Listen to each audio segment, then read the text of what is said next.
Alright, so for this tutorial, or I guess you could call it breakdown, I'll just be showing like how I did this scene and like everything I did to set it up and just like how I created it overall. So, okay, once you drop your Photoshop file into your timeline, obviously you'll have your animation or like what you cut out, and I'll start with that first. So, first, for limbs, this one was pretty simple. Like, this animation is nothing crazy, but all I did obviously was just use puppet pins. I placed 3 along where it meets with the torso, and then I placed a few down the arm, I guess where her joints would be, but it doesn't really matter how much you add as long as it moves normally, like how an arm should move. And then all I did was just keyframe it, starting it down to how the panel looked originally. And yeah, I did that on the left arm too. For hair, I just added auto sway. I added 2 on top. Usually you add 2 or 3 on top as your anchor point, and then just place a bunch or as many as you want down. Wait, first you need to select the pins. Remember, you don't want to select these because these are your anchor point, and then just press apply on auto sway.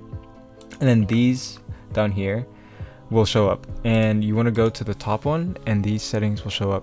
So distance is like how far it'll travel. The roundness is I guess it's the radius of how far it'll travel. I don't really know any other way to explain it. And then speed is just how fast or slow you want it to go. And these are the 3 main settings I use. I don't really use the other ones too often, but I just recommend messing around with it until you like how it looks. For the skirt, it's a little bit different because it's so wide. The animation on it's low-key ass, but same thing here. I just applied puppet pins all over. I added these as my anchor point, and then it took me like a good 10-15 minutes to get it right, to get the skirt to look normal when it's swaying. Like, it still looks kind of weird, especially here.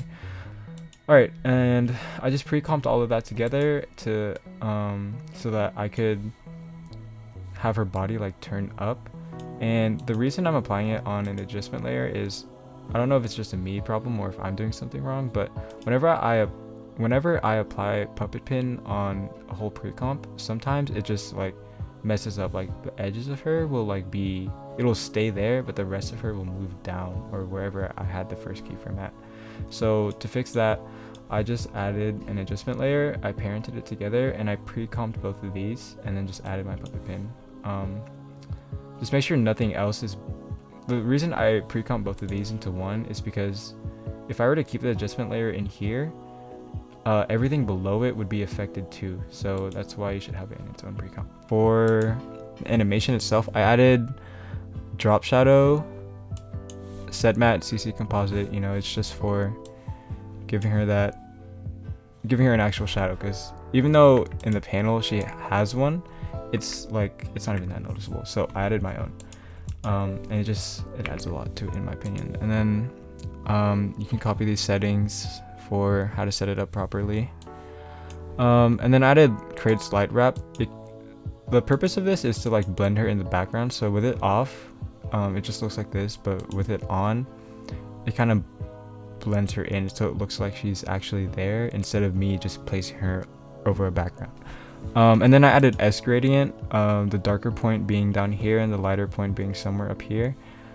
And then for camera movement, okay, for this scene it was a little bit tricky. I couldn't just apply all of it to one camera movement, so I had to position, or I had to keyframe the background and the overall camera movement separately. But I'll show the camera movement first. So for camera movement, it was pretty simple. I applied 3D to all the layers, of course. It's really subtle here, but I just keyframed. Obviously I didn't use all of these. I just keyframe everything, so I use whatever. But I think I used position, point of interest, and X rotation. Position is for scaling, the Z position, and this was for like making it look up and down, but it's like really subtle here because obviously it's 2D.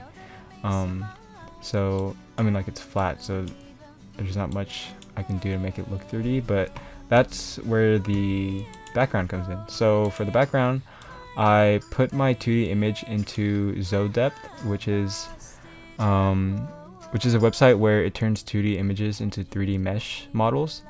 It's nothing crazy, so sometimes the mesh will look really bad, so you don't want too much crazy movement.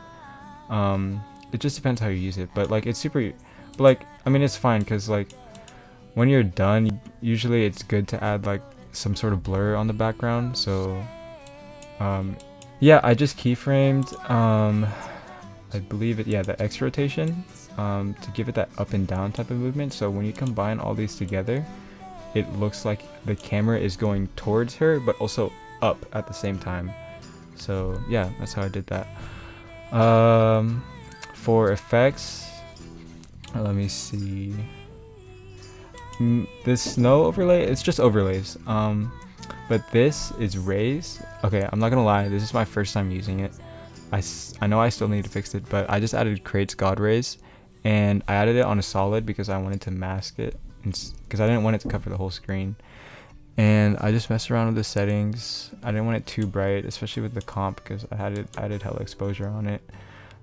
And then that's it for that. Yeah, if you have any questions, let me know. I'm still learning too, so if you have any tips, I would greatly appreciate it. But yeah, hope you found this helpful.